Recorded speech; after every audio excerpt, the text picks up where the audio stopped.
Hey, it's BT with Tales from a Gemini. This episode is with my newest, bestest buddy, Jake Sanson. Jake Sanson is a commentator for World Karting. He's the founder of Downforce Radio. And there's a congruency with our lives as far as like the passion for motorsports that we have. And he also was the commentator, which actually he got a lot of press from the two karters, one through the front fairing and another karter while he's racing full speed, and that's what kind of got him on the radar of the worldwide stage. Basically, we had a talk, and this is a great talk, a fun talk. This guy, he still has a passion for racing. You could tell, I mean, not just the commentate, but the actual race. And you got to see this episode. I hope you love it just as much as we do. So check it out with my newest, bestest buddy, Jake Sanson. Yes. This never gets old. Never. That's how you know it's about to get serious. Here we go. 1, 2, 3. Hey, it's BT with Tales from a Gemini. My guest today, I am so excited because nobody geeks out on karting like I do, but this guy makes it a living. He is the founder of Downforce Radio, by the way. He's the lead presenter there, and he's also the producer of Downforce Radio. He also builds Lego sets, which makes me endearing to in my heart, and he plays a mean game of Uno. And he also can play some killers on an acoustic guitar. He's my newest, bestest buddy, Mr. Jake Sanson. How you doing, Jake? I'm doing great, BT. Thank you so much for bringing me onto the show. It's a real pleasure. No, thank you for, you reached out to me, which honestly, that touched my heart because you reached out to me and I was like, thank you for that. And then I didn't realize you were the person who were there when Luca Cabrera lost his damn mind and threw the fairing at the World Karting Championships, and you called that. And after that, I was like, this guy's legend. I was indeed. Yeah, that was a crazy day. It was one of those moments where you realized we had gone out of hand when the New York Times was reporting on it. It's like, that doesn't really happen in our sport. So you knew that it was a little bit out of control by that point. I mean, when did you realize, like, like, when did you realize he was going to throw it? Like, when you stand on the side of the track and you're like, no. Well, yeah, it was a bit like that. I'm in the commentary box, and obviously the camera, it was my colleague Oleg who was on that particular corner, and he likes to look at things that are controversial if you can find them. So he kind of saw Luca with the front fairing in his hand, and you never have a front fairing in your hand unless you're going to do something with it in this sport. You're never going to. So the second it cuts back to that point, I'm sitting there thinking, Luca, this is not going to do you or the sport any favors at all. And obviously we're still live. We're live on air at this point. We're live to, thousands of people worldwide. And it's like, please don't do it. Please don't do it. You're trying to stay professional and composed at the same time. And I could tell he was about to throw it about 7 seconds before he did it, because you can see on the picture, again, if you look at it, he's looking for Paolo Ippolito. He's waiting for him to come by. And it's just the most ridiculous, loss of, mental capacity in one small moment from an athlete. But I just could not believe how big a deal it was in the media. I mean, it went around Reuters, it went around the BBC, it went around Sky News in multiple countries. And then by the time, it got to, American news journalism, I thought, this is ridiculously out of hand now. So, it became a massive, massive moment. And, I was hoping to go viral as a motor racing broadcaster. That wasn't quite how I would have chosen to do it. But hey, a lot of people now talk about it, even so, 2 years later. Well, it's funny in a way, but it also sucks because the sport is great, but unfortunately, it's a niche sport, which is great because it's people like me, dorks like me, who get into it and love it. But for the grand public, they have no idea until something like that happens, and then unfortunately, you got to capitalize on it. So did it help you? Did it increase your earning potential, or did it give you an open door to other races? It's a really good question. I've never really thought about it before. It was just kind of one of those weird things that happened in the moment. It certainly got a lot of people talking about it, and certainly got a lot of people messaging me and kind of saying, what was that like to commentate on in the middle of that? What a lot of people don't know, and I haven't shared this out to many places, is there's obviously footage of that moment where he threw the front fairing. And then there was footage that emerged after the race of him then attacking his rival in the holding area afterwards. He beat his ass. What people don't know is that about 6 laps to go before the race ended, there's a part of my commentary where I start to really struggle over my words. And it's because I'm struggling to concentrate. Right behind me, there was the mother of all boxing matches going on, which turned out to be between the two fathers of the drivers. They were having this out right behind my commentary box. So you're hearing like bins clashing and bottles smashing and women screaming. It was just crazy, absolutely bonkers. So yeah, one of the maddest days I think I've ever had in my career. Now, was he Spanish or Italian? They were both Italian drivers. In fact, actually now, Luca Corberi is now obviously still suspended and will be for the next 13 years. So I don't think we'll see him back in the world of racing. But Paolo Ippolito, the other chap involved in it, he is now actually fighting for the European Championship. He has a chance to win it 2 weeks from now in Cremona. So in actuality, you know, he doesn't like talking about the incident anymore, but in terms of what it's done for his morale, what it's done for his sort of resolve, he's actually become a really strong driver as a result of it. He's kind of internalized all of that negative energy, and he's been bombastic ever since. He won at Adria last year. He was fighting for the victory at Genk. He could become European Championship winner next time in Cremona. So yeah, it really has changed his career for the better. Now, I'm one of those people, and it may sound bad, but I kind of like when things get a little, how you guys call it, argy-pargy, whatever, how you call it? Argy-bargy, absolutely. Yeah, I kind of like that, and I kind of like a little scuffle. I kind of like that in a way. As long as I'm not involved, I like a little scuffle because honestly, I think it brings out, and listen, pressure like that, it makes diamonds or it bursts pipes, and actually it made him better. Now look, like you said, he's fighting for the championship now. So if this guy can go to Formula One, maybe, who knows, or Formula 2 or whatever, I mean, then was it a bad thing? No, I mean, you got to look at it that way. He took the positive route in it, and now he's capitalizing on it. And you are also. Let's put it there, because think about it. They had to come to you, the commentator, like, what did you think, blah, blah, blah. So it's going to increase your wealth, increase your work, and they'll see, oh, this guy's really good. And then I think everybody's going to benefit except for Luca Cabrera, obviously. I suppose, yeah. I mean, it is funny. I mean, I've certainly been asked to come on to more shows since it happened. You know, I've done a couple of different things. I've been on Across the Pond. I've been on F1 Feeder Series, and now obviously with you as well. So it's kind of become a sort of a bigger deal. I sort of, when you're in a sport like motorsport as a commentator, you're in a very competitive environment.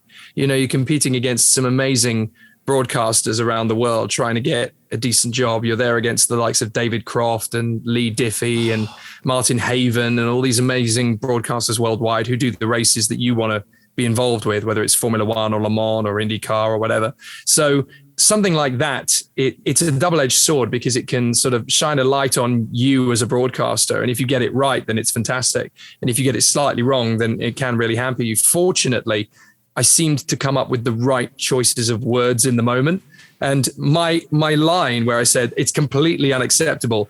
And I think I said, Luca Corberi makes himself public enemy number one. That headline actually went viral with the video. So, I came up with the right words in the right moment. It can be very tricky. Well, no, but you know what? It's the old saying. I don't know if they have it over there, but it's like they say, "Stay ready, so you don't have to get ready." And if you stay ready and you're ready for it, and when that time comes, and it doesn't come how you think it's going to come. Like, hey, you got the call up. I'm going to do a Formula One race. It comes in weird situations like as such. So now they know, hey, this guy's good, and because of some kind of weird thing that happened, hey, this guy's good. Let's give him a shot at this, and that's how it's probably going to happen for you. Well, we'll see. I mean, I've done one Formula One race, which was back in 2019. I actually was working for the British Grand Prix pit lane channel. So I did one race. I think I was kind of there essentially because another commentator was away doing the New York E-Prix. So he was away and there was a vacancy. It kind of came up last minute. And at the time, there was some sort of waiver I had to sign. I couldn't talk about it at the time. I wasn't allowed to talk about it until after it had happened. So it was a really weird experience doing Formula One for the first time. And yeah, now that I've done it once, I never have to ask myself again, am I good enough to do Formula One? Because now it's sort of happened. the pressure's off a little bit. I don't have to think about that anymore. So I can still aspire to it full time if I wanted to, but it's certainly not something that is going to be career defining now. The fact that I've done it, it sort of takes the pressure off, and I can now just sort of take each race as it comes and enjoy it for what it is, which is actually a really nice position to be in. I was going to ask you that because I had another podcast with a guy, another episode with a friend of mine he won an Emmy for a show he produced, and I asked him how that was, and he said, you know what, you work, like you say, you aspire to do this and this that, but when the time comes, you think this is it. But you just do the work and it just happens. You go to work like you always do. You wake up, you prepare, and you do it. And you don't call your parents, you don't call it. You just do the work. And when it's over, it's like, okay, I did that. And then you just continue with life. And it's like not the big deal that you make it out to be. You just continue. And is that how you saw it? Like, I think before, correct me if I'm wrong, please, but before it happened, like, oh God, if I could just get Formula One, if I could just get F1, and then you had that little call up, and it's like, okay, I did it. Okay, now, if I don't get it, I know that I'm good enough. I know that I am a good broadcaster, and if it happens again, great, but if not, I don't need them to validate my career. Yeah, so the build-up was the worst bit of it. The build up to it was really, really difficult because I'm there for 5-6 weeks knowing that it's going to happen, thinking, what if I mess this up? What if I screw this up? What if I, ruin my career in the middle of Formula One? It's, oh my goodness, the pressure that I put on myself was so intense. So when I get there Thursday, Friday, I'm obviously trying to do as much data analysis as I could. And the commentator I was working alongside was Alex Jakes, who I have to say, such an incredible guy. Amazing, absolutely amazing. He has done Formula 2 and Formula 3 for many years now. He also does the commentary for F1 esports, which is, a really tough gig, actually. It's a lot tougher than the real world of motor racing because it's so different, but also it's so similar, if that makes sense. Yeah. But no, he was a wonderful guy to work with, very easy to put you at your ease, and really, really complimentary. I think the chemistry we had really actually worked, which was nice. But I was so locked in trying to make sure I got it right. I wasn't really in my best focus. And this was accentuated when a friend of mine, who's a Formula One journalist, a guy called Sam Hall, he said to me at one point, you are looking properly stressed now, mate. You're really looking, I've never seen you this stressed. And he said, come with me, come down to the pits. Let's just enjoy this for a few minutes. You've got some time, I've got some time. Let's go down to the pits and enjoy ourselves.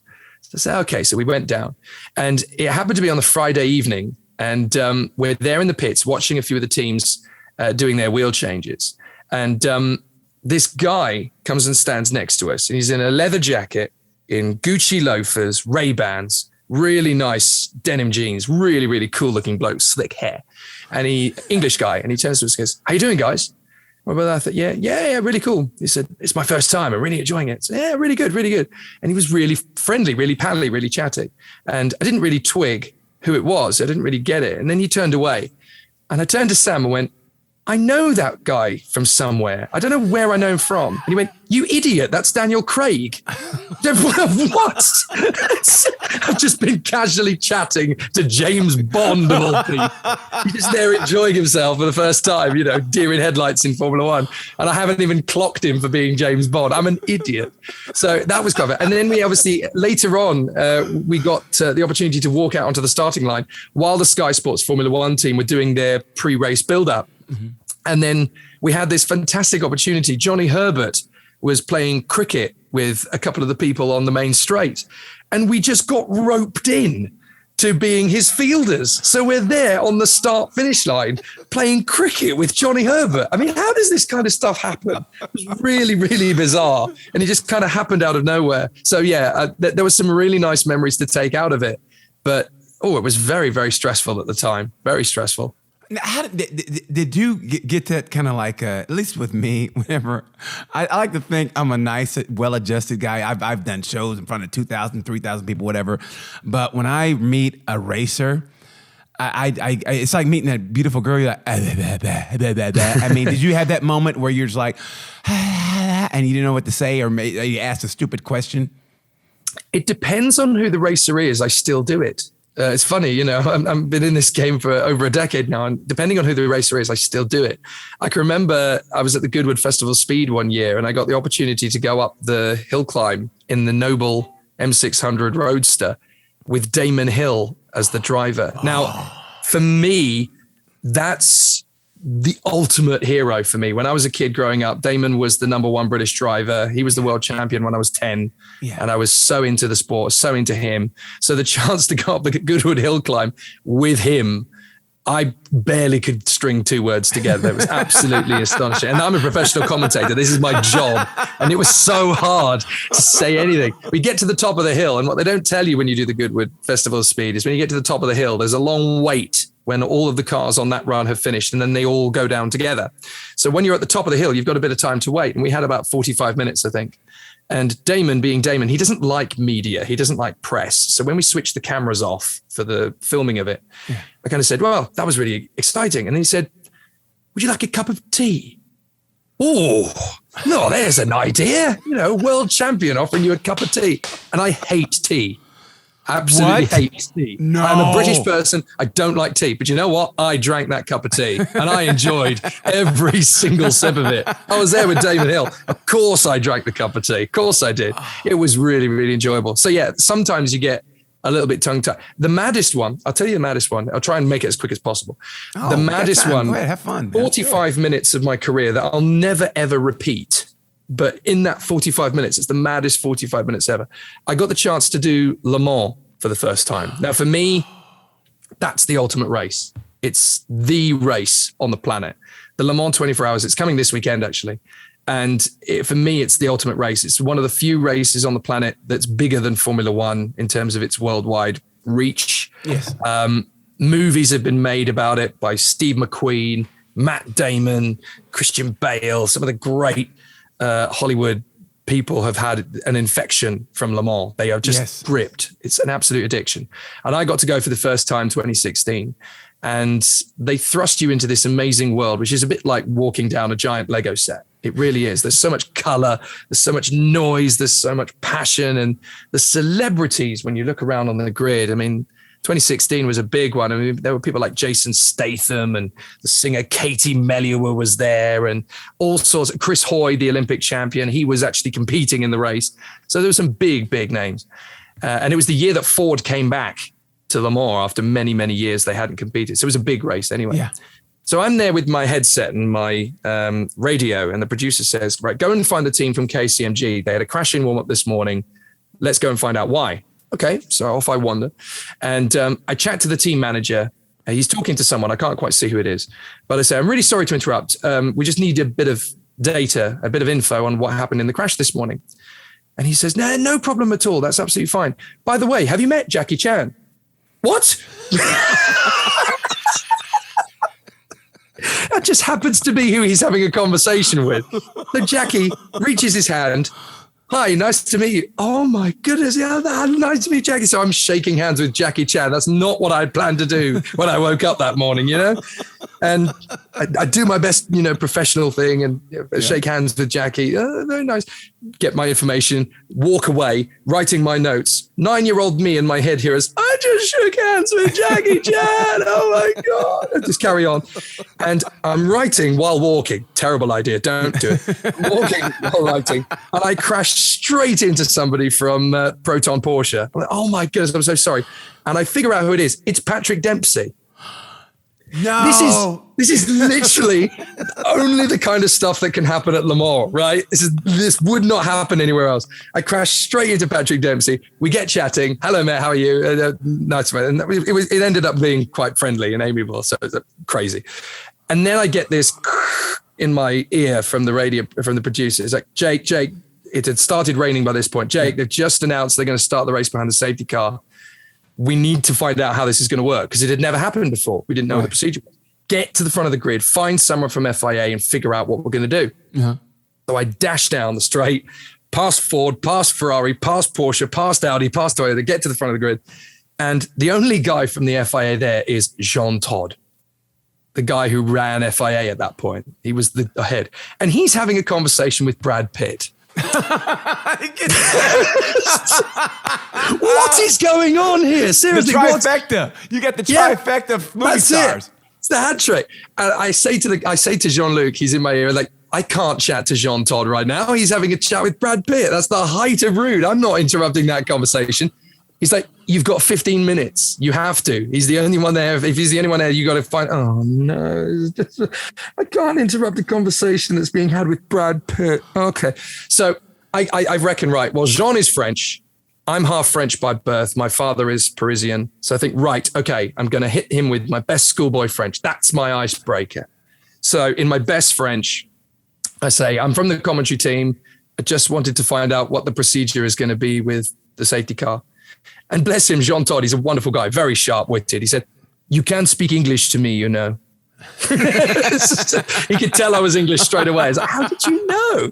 So good. Wait, no, give me your French. Give me your French. How did you say it in French? How did you say it? I want to hear what you exactly said. How did I say it? This is the thing. I'm not even thinking in French, so I'd have to figure out how I'd say it. Excusez-moi, je suis le speaker pour la télévision anglais, pour les CEO. Je voudrais connaître les infos pour les commences de l'équipe. I can't do it. See, this is terrible. My grandmother would be absolutely ashamed of my level of French now. She would be terrified.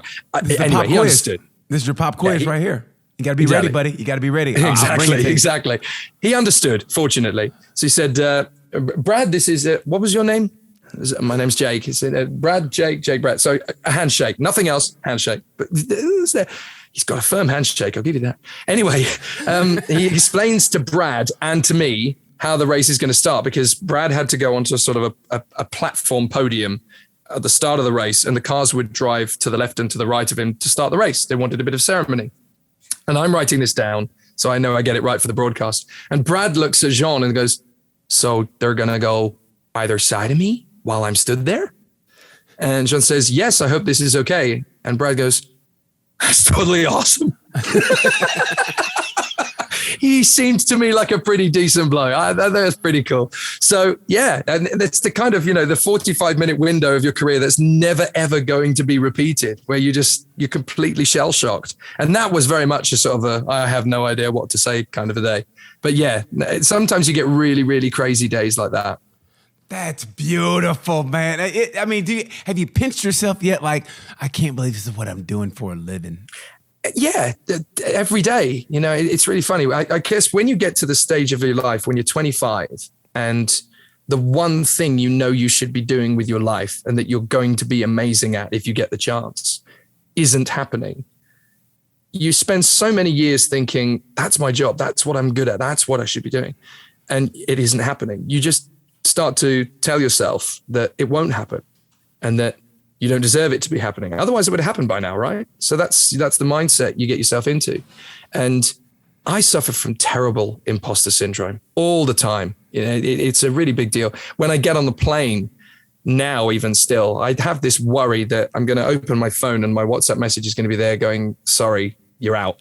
And we found someone else. I still have that worry. It doesn't matter what form of racing it is, whether it's karting, whether it's bikes, whether it's cars, whether it's trucks, whatever it might be. I still get that little pang of worry that I'm going to look at my message and it's going to be, yeah, you're out. Sorry. And I think it's just because you spend so long wanting it and chasing after it. And if it doesn't happen, then you have to try and figure out why it's not happening. And so it's difficult to justify it when it does. Well, okay.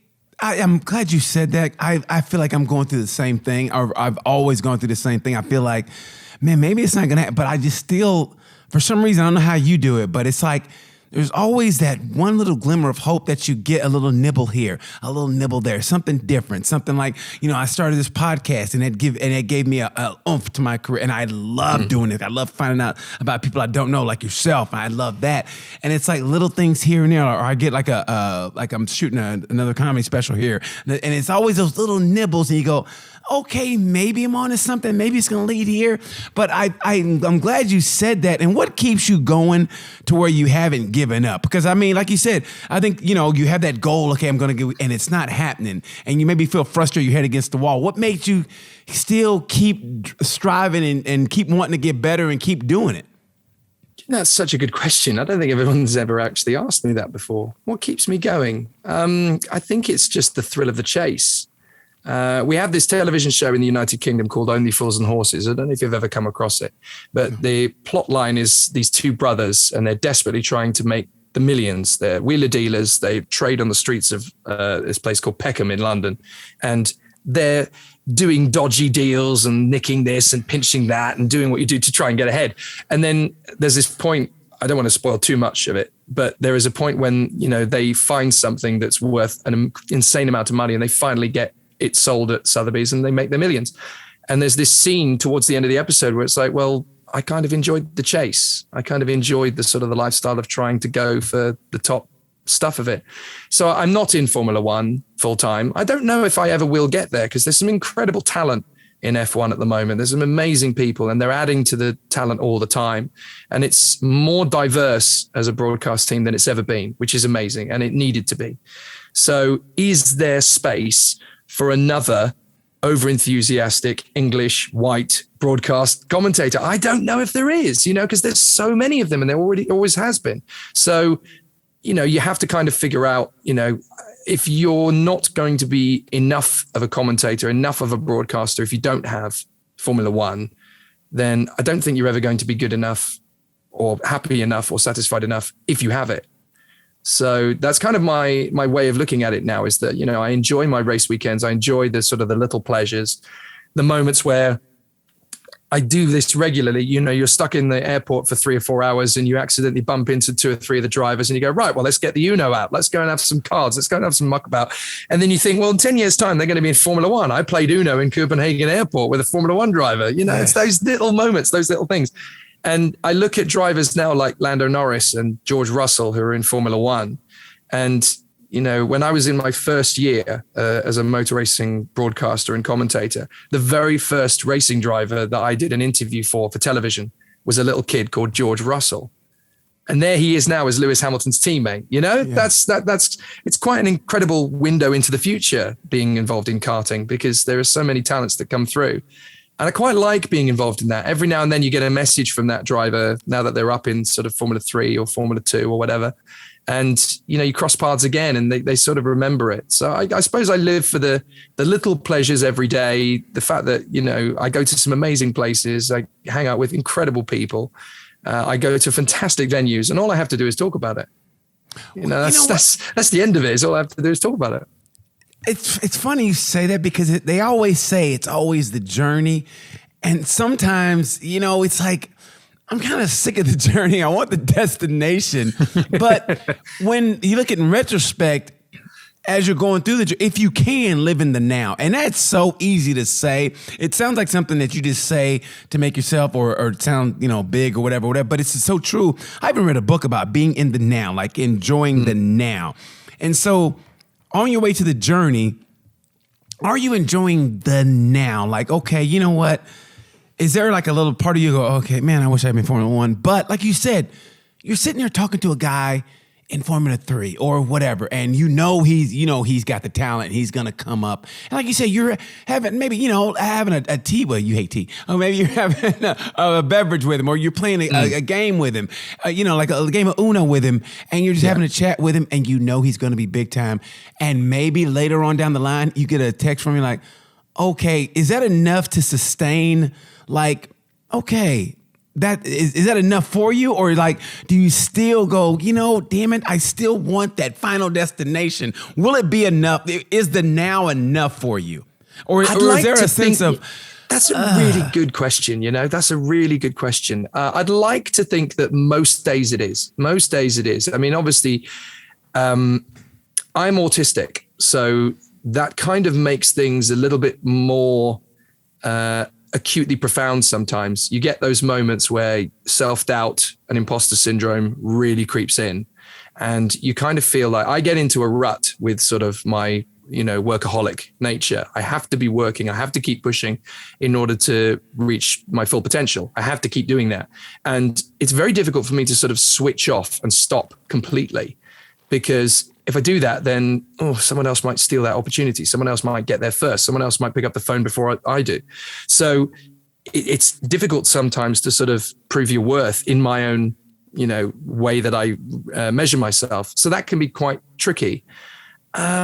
Is it good enough now? At the moment, yeah, I think it is. I mean, obviously, we all want to be millionaires. We all want to be able to click our fingers and say, I want to do whatever I want today and not have to worry about where the money's going to come from or where the time's going to go. I think at the moment, yeah, I'm in a very comfortable position in terms of the sport. I'm doing 3 or 4 championships at the moment, which are incredibly exciting. I do the FIA karting European and world disciplines for direct drive and gearbox, which is the pinnacle of world karting. It's astonishing that I've got to that point.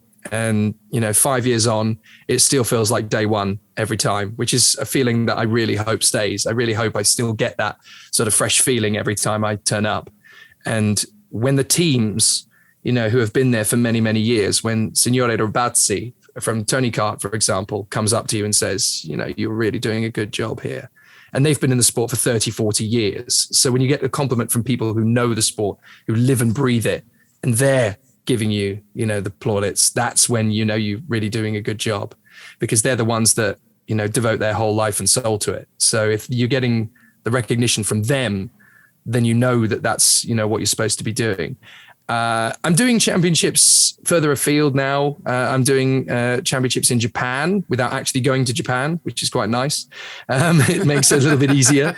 But I would love to get out there. I'd love to get out there and have a look at it. But I'm doing the Super GT and the Super Formula Championships in Japan, which essentially the only sports bigger than them worldwide is Le Mans for the sports cars and Formula One for the single seater. So it's a nice stepping stone to those again. So I'm sort of nudging on the ladder of the top spot all the time. And it's nice, because occasionally someone will take a snapshot of something that somebody said on Reddit going, they're talking about who should be the next Formula 2 commentator, Jake. And look, your name has come up. And I'm like, these random people have put my name next to something. I didn't even know these people knew I even existed. I'm just a mental 36-year-old autistic shouty bloke who plays guitar and occasionally, crashes into people on iRacing. I shouldn't have any major recognition. But it's weird, sometimes the maddest thing like that, was when I did an event in Kuala Lumpur. I'd never got the chance to go to Asia. And it was just a one-off random event that was hopefully going to lead to something just before COVID.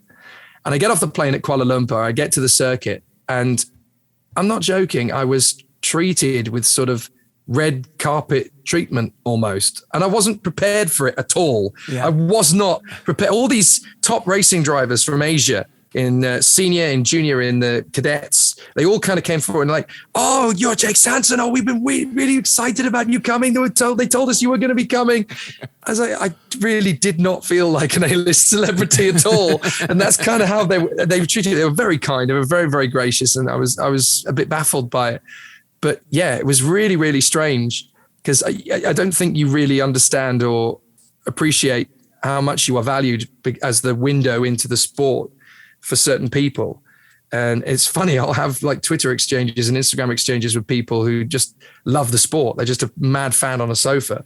Yeah. And, I always felt when I was a kid, I would love to have engaged with those people who get to talk about it. I would love to have engaged with Murray Walker, for example, or would have loved to engage with, Paul Page from the world of IndyCar back in the day. Yeah. And so if somebody messages me like that, I kind of feel like I have to message them back. I kind of feel like, it's the very least I can do is to give them that message back. They want to talk to me. My goodness, my name must mean something then. So I feel like I have to sort of engage back. And I've actually had the chance to meet with occasional fans at racetracks, which is really nice.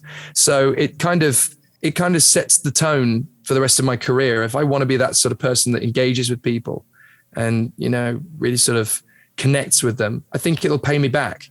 So that's always kind of been my way of going about it. Well, I'm a firm believer that everything is setting the stage for you later on, that when it, like we just talked about, when it does happen, it won't be such much of a shock, because you've done your groundwork, you've done it all. So when it happens, it'll just be a steadily progression in life. It'd be another level that you'll achieve in life, and it won't be that much of a jump. Where like sometimes, you know, especially in the United States, sometimes, you know, we get on to like professional athletes, like rookie athletes who spend a lot of money and blow a lot of money in their career. It's like, no, you know, if you're 19 and you're signing this much money and you're coming from a background where, you know, it's not the greatest background in the world, and you're all of a sudden you get, you know, literally guys have gone from having $300 in their bank account to 5 or 10 million. So, you know, how are they not going to ball out for whatever and get in trouble? I mean, I understand that. Where it's a steady progression. It's like, okay, boom, and you're looking at your career. Okay, I'm rising here, I'm rising here.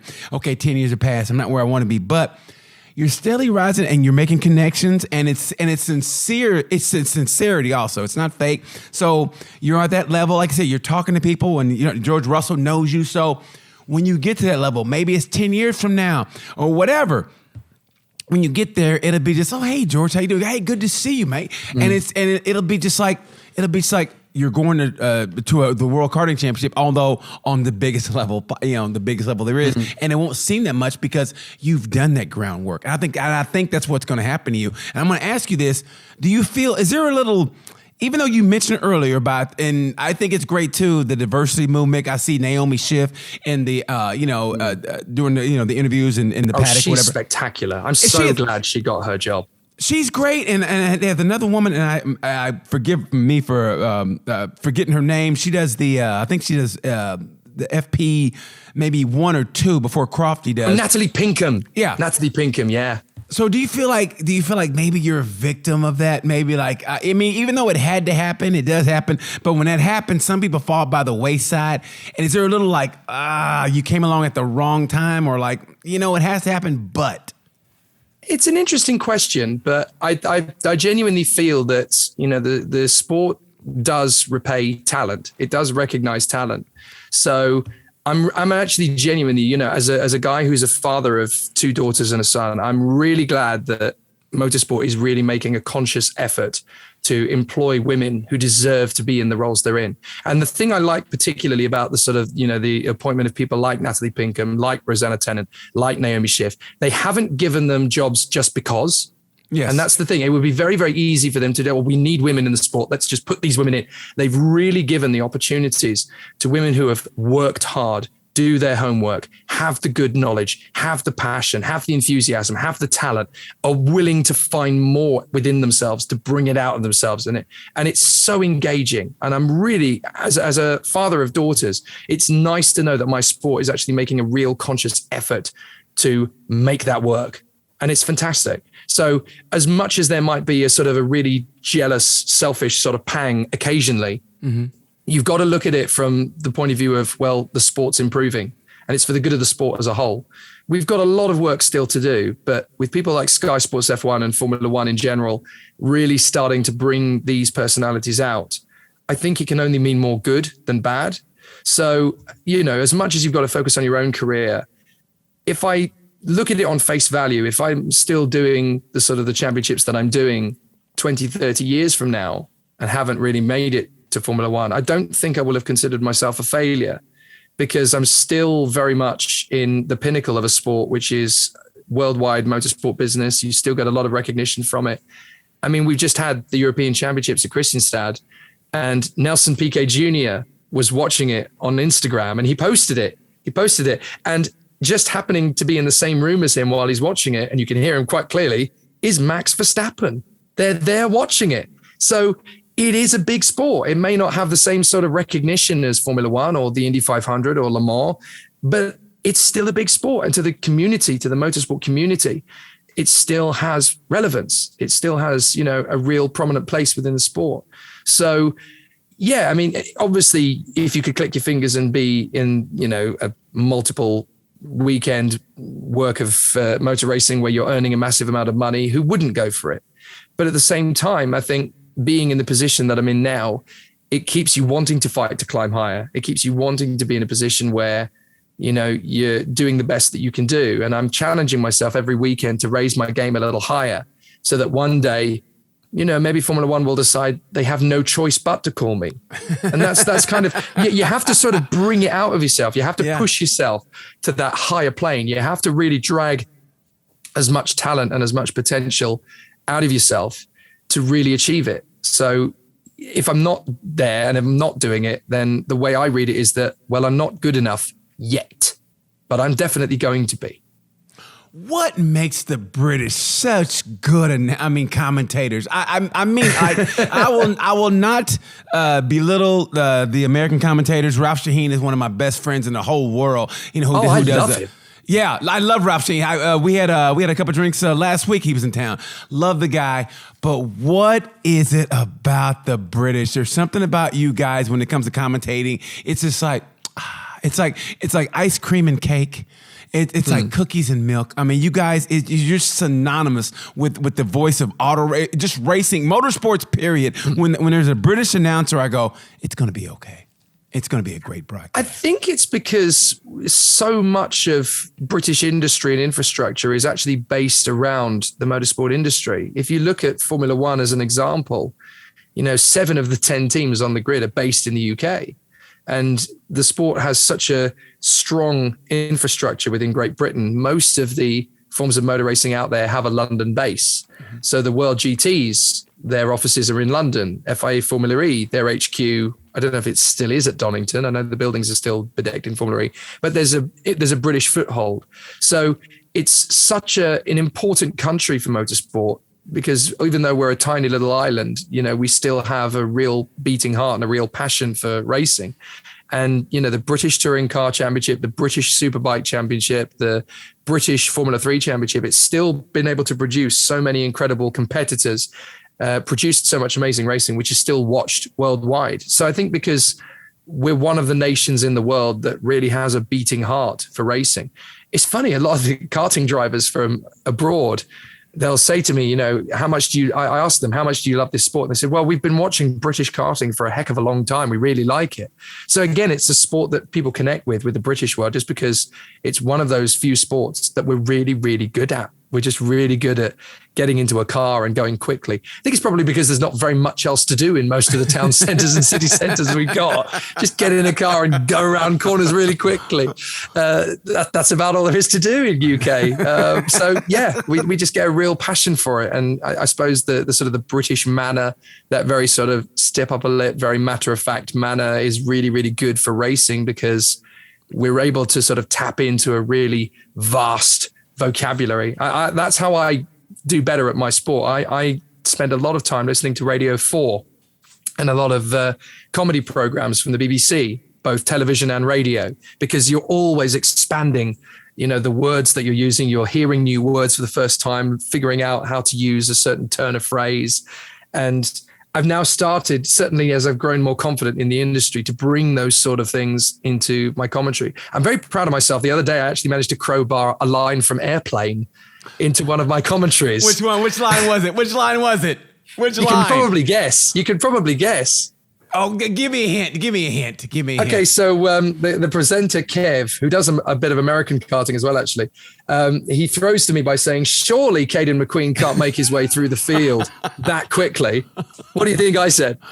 And don't call me Shirley. Yes, I did. Absolutely, I did. Yeah. Is that not? I said, thanks, Kevin. Don't call me Shirley.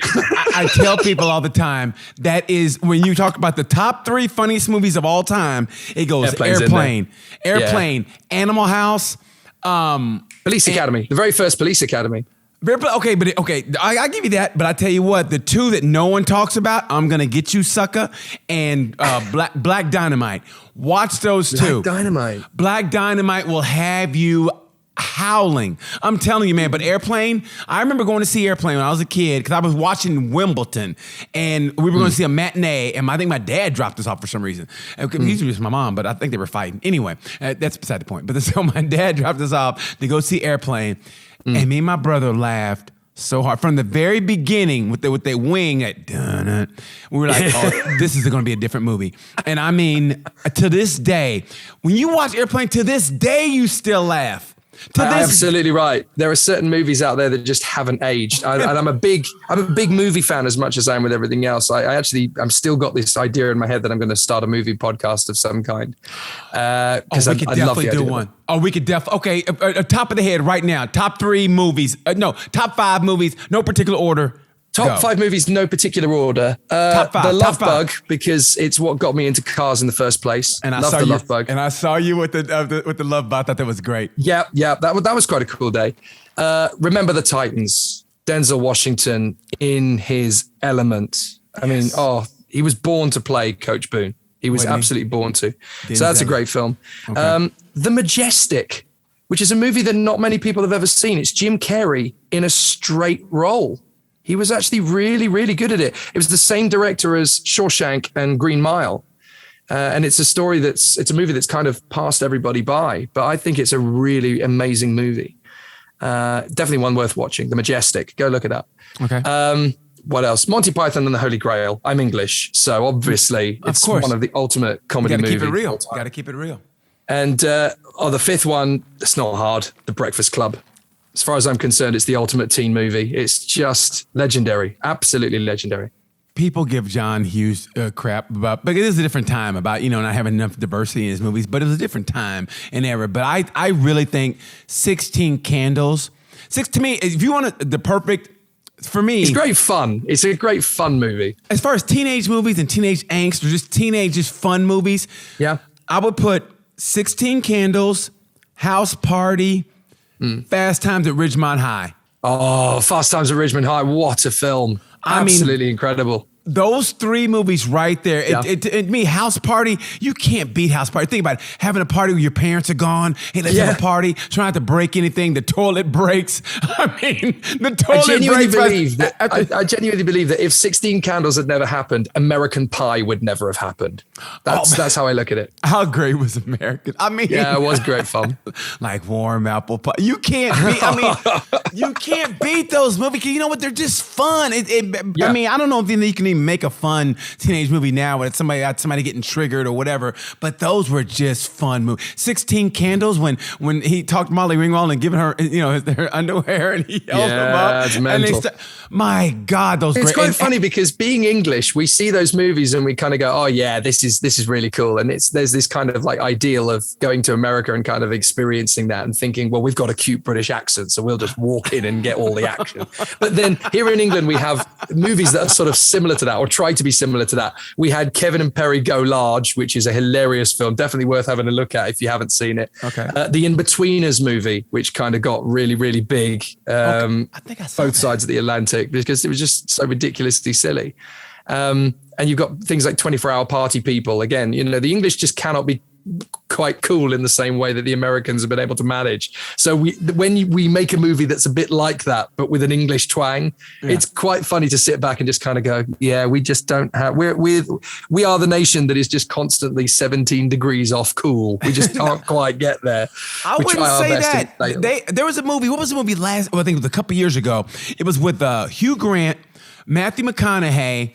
They played what was his name? Colin Farrell, and that was a cool movie. Also, there was and the guy from they played from Sons of Anarchy.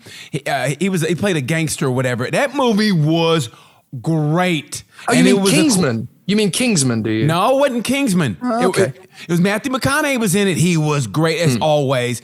I forget the name of this movie, but it was a great movie. We could talk movies all day. I didn't know you were a movie buff. The Gentleman. Huh, the what now? The Gentleman. The Gentleman. That's it. The Gentleman. Thank you, Wyatt. Yes. Hey, you're welcome. Sometimes Wyatt surprised me. Sometimes. Keyword sometimes. Listen, Wyatt's 21 years old, right? I love this guy to death. We're so different from each other, but he doesn't know who Pearl Jam is. I had to tell him who Pearl Jam was. Okay. Hey, me. I had to tell him who Pearl Jam was. Me.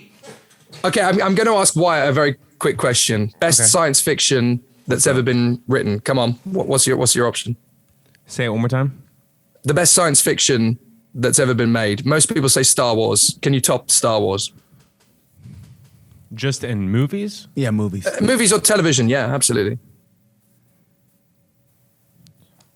Anything, Wyatt? Anything at all? Well, Don't go to Google. Would like Game of Thrones count, or is that like more fantasy? Oh, see, I was disappointed. I just had a feeling that you were going to say Firefly, and then we would have been friends for life. No, I've never even heard of that. Wyatt will surprise you sometimes sometimes you'll go, oh my God, Wyatt. And sometimes you'll go, oh my God, Wyatt. I mean, he's one of those guys. He really is. That's why I love the guy, because sometimes you go, oh my God, why? How'd you know that? And then you go, oh my God, how didn't you know that, Wyatt? I mean, so if I would give you some homework, this is ridiculous. This is me being a secondary school substitute teacher coming out. No, I'm going to give you some homework. Delve into Disney Plus tonight and go and absolutely binge the entirety of the series Firefly. And then when you're finished, go and track down the movie Serenity that follows it. And I'm not kidding. You will wonder why you were so obsessed with Star Wars, because Star Wars is good. Firefly is better. It's just better. Yeah, no, I'll definitely look into it. I mean, I love Star Wars, but I'm just incredibly disappointed at what they're doing right now. It's all for the money, isn't it? It's all for the money. I don't want to break up the monotony, but I never got into Star Wars. I tried. I do kind of get it. It took me a long time to really get it. Long time. I understand. I literally when it first came back, the big one when it Jar Jar Binks, when they all hated, when that came back, I said, okay, I'm gonna try. And I went and watched the movie, and I fell asleep. I basically paid $8 for a nap. I really did. I paid $8 for a nap. I remember that, and I was like, what am I doing here? So yeah, I just quit trying. Fair enough. I just quit trying. I mean, that's one thing. I'm not really in the most science fiction. I'm not really into. I don't know why. I try, but I'm not. It's got to be a good concept. This is the thing, because it's space and because it's a million miles away from where we currently are. It's very difficult to relate to it. What I like about Firefly is that it's incredibly relatable. It's basically a Western in space, because nobody's rich. Nobody's got a decent amount of money. So they're surviving on a dust planet that's been terraformed, and they're riding around on horseback. It's just fantastic. Are they all space hobos? Yeah, absolutely. And the main protagonists they're running from the law. They're desperately trying to survive in a world where they are the outlaws, but they don't feel that they're the wrong ones. You know, they feel that the government has got it wrong. So they're just trying to do right, and they're just trying to live their life. And if they have to break the law to do that, then so be it. It sounds like Boys in the Hood in space. That's what it sounds like. Do you know what? There is actually an element of that. There is a bit of an element of that. It's got a very strong sort of vibe of that. It's really cool. It's worth a watch. It's really worth a watch. I kind of like that Boys in the Hood in space. Yeah. What planet you from? It does get a bit like that sometimes. Yeah, it's worth it. It is worth a watch. The other thing that makes it kind of unique is that the only two languages that exist in this world are English and Chinese. And they're interchangeable. So you'll be speaking English, and then all of a sudden a Chinese phrase will creep into the language. So it's quite interesting. You kind of have to keep up with it a little bit. You kind of have to, you have to sort of do a double take every time. It's really cleverly written. And the final selling point is that it's written, produced, directed, and it's the brainchild of Joss Whedon. Well, I'm on it. How about you, Wyatt? After Justice League, I don't know. Justice League, I don't really give much time to Justice League. The problem is I'm a Marvel fan. I'm not a DC man. Okay. I'm a Marvel man. I've always been a Marvel that man. Name kind of like gives me, negative feelings when I hear his name. It depends on the stuff he's done. Yeah, no, I understand. When you hear what's going on with him nowadays, it is quite difficult. I certainly can't watch Dollhouse again, knowing what I know about Joss Whedon now. I wouldn't delve into Dollhouse a second time, Right. No, but I'll definitely check it out. Firefly, it's his masterpiece. I genuinely feel it's his masterpiece. He won the Oscar for writing Toy Story. He's obviously really famous for Buffy and Angel and Agents of S.H.I.E.L.D. But Firefly, it's an absolute masterpiece. Let's challenge each other, Wyatt, to watch that. Can we do that? Can we challenge each other? Let's do that. We're going to challenge each other. Let's challenge each other. Okay, we're going to challenge each other. Excellent. Mike, see, that's why I bring guests like this on. That's why I bring guests like this, challenge both of us. With mad Lego sets on in the background. I was going to ask you about this. Listen, I know it sounds like nothing, but when I saw your thing, you said Lego sets, and I go, you know what? And I mean this from the bottom of my heart. Like, I have a couple years on you, but when I elevated my Lego game, you have the basics, whatever. But I went to the expert Lego, and I put together a go-kart, and where I would turn the steering wheel, and the wheels and the axle moved, and it had the number plate, and that's when I elevated my Lego game. So when you and said your life that, changed that day, didn't it? it really did. I mean, chicks didn't come around, but still, I mean, not many chicks like Legos, but still, I wonder why that is. Everyone I know despairs of me for this. Absolutely despairs of me. It's like, you're a grown man. Come on. This is a kid's toy. I'm like, no, it isn't. It's over 18s, these sets. That counts for me. I'm in.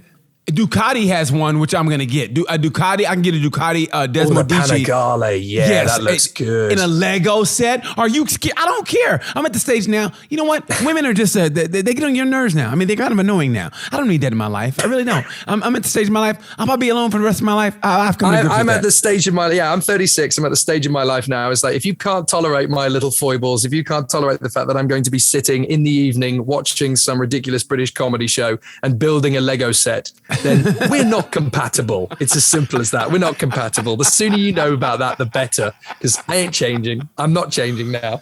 How can you not love a guy like this? And I mean it from the bottom of my heart, man. I mean, I knew this was going to be good. I knew you were going to be a good guy, and I found our paths similar. And I mean it from not even just saying that, just to say it, but I found it similar to how you said, like, you know, is it going to happen? Is for me, don't want it to happen. Enjoy the journey, and you're growing up. And correct me if I'm wrong. Didn't you want to be a race car driver at one point, but you know your mom thought it was too dangerous and your dad didn't support it? That was exactly it. Yeah. So when I was about 6 years old, 6 years old was the first time I ever watched a race. I finally got the chance to give it a try in karting at the age of 9. My dad took me to the British Touring Car Championship finale at Silverstone. Mm-hmm. And round the back of Woodcote Grandstand, there was this little cub kart thing.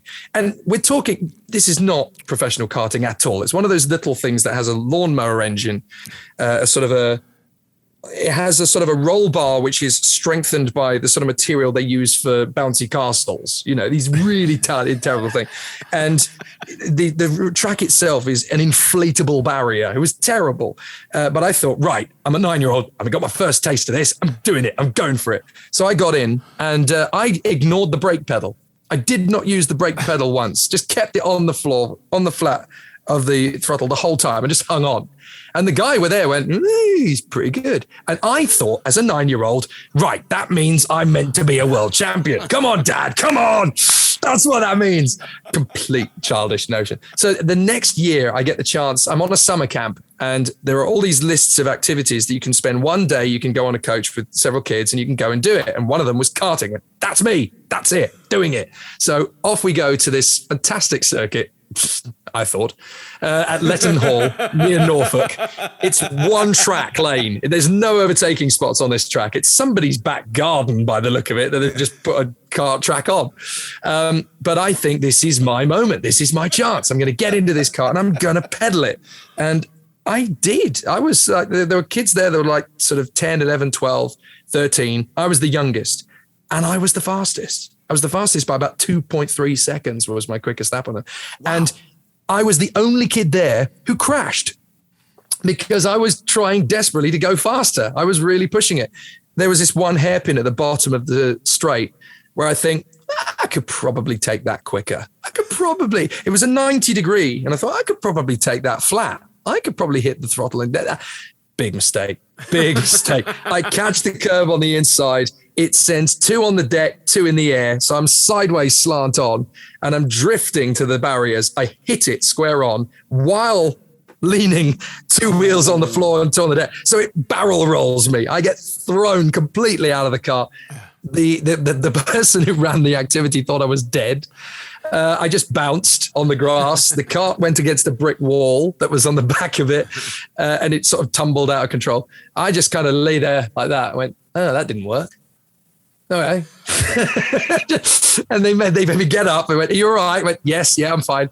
I went, right, well, you can drive the cart back to the pits then, can't you? So I did.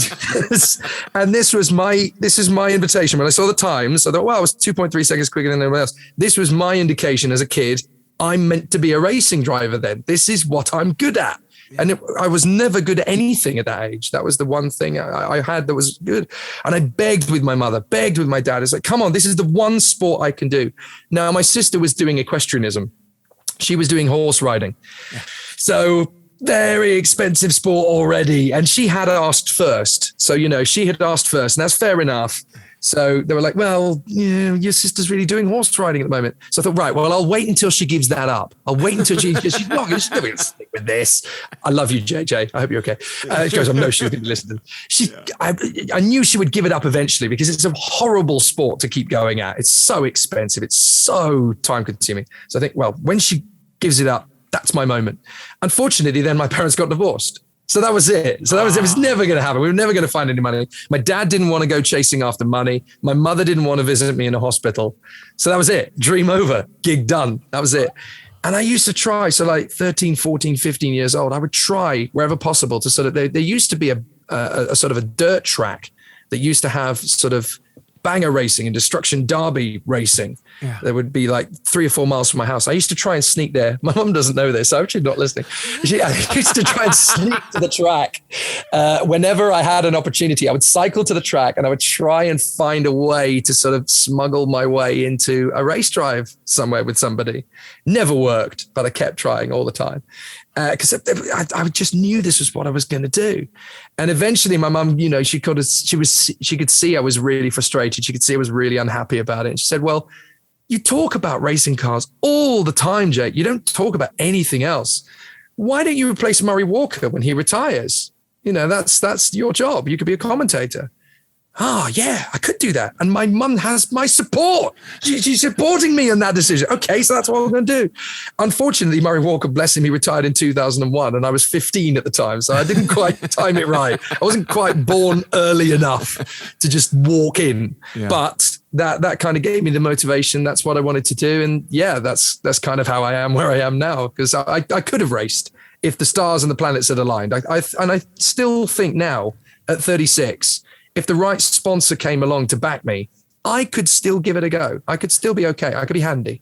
See, that's why I said there's a congruency here between you and I, because I felt the same way about racing, and I wanted to race motorcycles so bad, and I had a little Z50, and I wanted to get a 125. My parents split up, and I knew that was gonna. And plus, they really weren't into racing. But I remember when I was around 6, I was like about 5 or 6.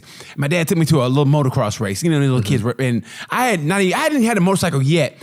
And we were watching this kid race, and it was the gate dropped, and everybody left except for this one kid. The dad had to help him. Even then, I go, I'm better than that kid right now, but I know my dad is not going to put a motorcycle in the trunk of a car and drive me around Oklahoma to race. Yeah. And so I go, okay, I knew the dream was lost then. And I don't know about you, but is there just a little bit of you still that's like kind of each? I mean, you're happy with what you're doing. Get me wrong, but there's a little bit of you say, I kind of wish I was racing. I mean, you ever get a chance? I don't know, to do maybe just for fun or whatever, and race guys for fun, but you kind of take it a little more serious than they do, but you don't show it. I mean, because I still had that in me where when I get a chance to race a kart, I love it. I raced karts when I went to England for the greatest vacation of my life. I raced in Preston. And I had the greatest time at a karting track there. It was like a two layer. I've been to that track. Yes. Yeah. Yes, I've been to that track. And the guy, the people I stayed with, he was the wrench for Leon Haslam. And so I would stay with him and his wife. I knew his wife before I knew him. Leon Haslam. And we became best friends. And so we went to that track and he smoked me. We did like 3 races. I think I beat him once, I think. But he smoked me. But it was the greatest. And I still have that in me. I mean, just putting on that racing suit, you put on that helmet and the glove and the smell. I always say NLR, nothing like racing. That's what I say. There's nothing like racing. So when you, that sound and when everything starts up and you smell that burning oil, nothing beats. So is there a little bit of you that still has that, like, I can't say regret, but just like, I wish I would have raced? I tell you now, there's a little bit of me that still thinks that. There's absolutely, yeah, totally. Do you know there's a competitor that's racing in the European Championship this year? The youngest kid on the grid is 13. Guy called Freddie Slater, British kid. He was the world champion in junior in 2020. He was the European junior champion last year, but he's the youngest senior on the grid. He's about to turn 14, which is the minimum age you can race, but you're allowed to race in the year you turn 14. So he's the youngest kid on the grid. The oldest driver on the grid this year is, I hope she doesn't take offense at me saying this, but a fascinating and fabulous racer called Sofia Kotala. She's from Finland, and she's married to the guy who talent spotted Tukka Tarpanen. So Jussi Kotala discovered Tukka Tarpanen, who's the current world champion in karting. And Sophia decided a couple of years ago, I'm going to race. And she started her first race at professional karting level aged 40. And now she's 46 and she's in the European Championship. And she's only about 1.6, 1.7 seconds on average away from the top of the game. And I sit there and think, wow, she's doing that at 46. I'm 36. I've still got plenty of time to go for this. So yeah, I do you know, this year I have started seriously considering it. I don't know if it's going to happen end of this year, partway through next year, partway through the year after that, but there's still a pang. There's always been a pang of, I really want to go and do this. And so many people have said to me, well, why don't you just do it? Why don't you just do it? Why don't you find a way to do it? I have zero money. That's the only problem. That's the only thing that's holding me back is zero money. Don't look at it that way. Don't look at it that way. But the other thing I think is that I've got so many friends in this industry now that I've made who want to see this happen.